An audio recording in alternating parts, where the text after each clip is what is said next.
వాయువ్య బంగాళాఖాతంలో అల్పపీడనం ప్రభావంతో రానున్న 24 గంటల్లో వర్షాలు కురిసే అవకాశం ఉందని విశాఖ వాతావరణ కేంద్రం తెలిపింది.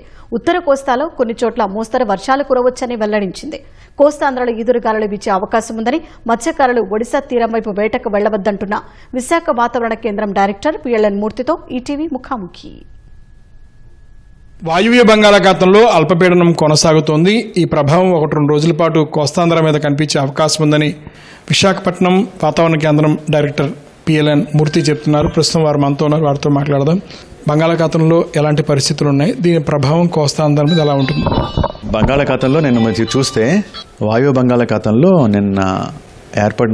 నిన్న ఇంటెన్సిఫై అయిన బలమైన అల్పపీడనం అది వాయువ్య దిశగా మారి అది ఉత్తర ఒడిశా మరియు దానికి ఆనుకునున్న గ్యాంగటిక్, వెస్ట్ బెంగాల్ మరియు జార్ఖండ్ ఏరియాల్లో నిన్న మూవ్ అయింది. క్రమంగా బలహీనపడుతూ ఈరోజు అదే ప్రాంతంలో అల్పపీడనంగా కొనసాగుతూ ఉంది.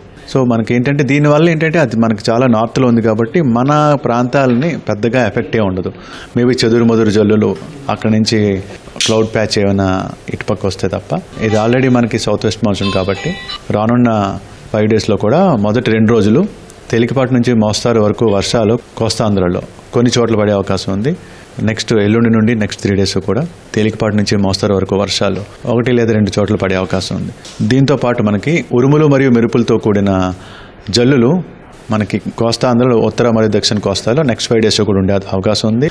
ఈదురుగాలులు గంటకి 40 నుండి 50, గరిష్టంగా 60 కిలోమీటర్ల వరకు ఉండే అవకాశం ఉంది.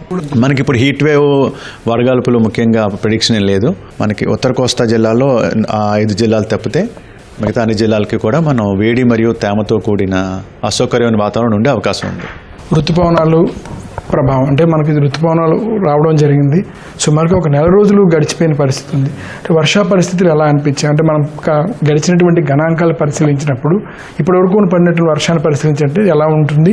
ఇప్పుడు ఏర్పడిన అల్పపీడనం వల్ల మన రాష్ట్రానికి ఉపయోగం ఉంటుందంట.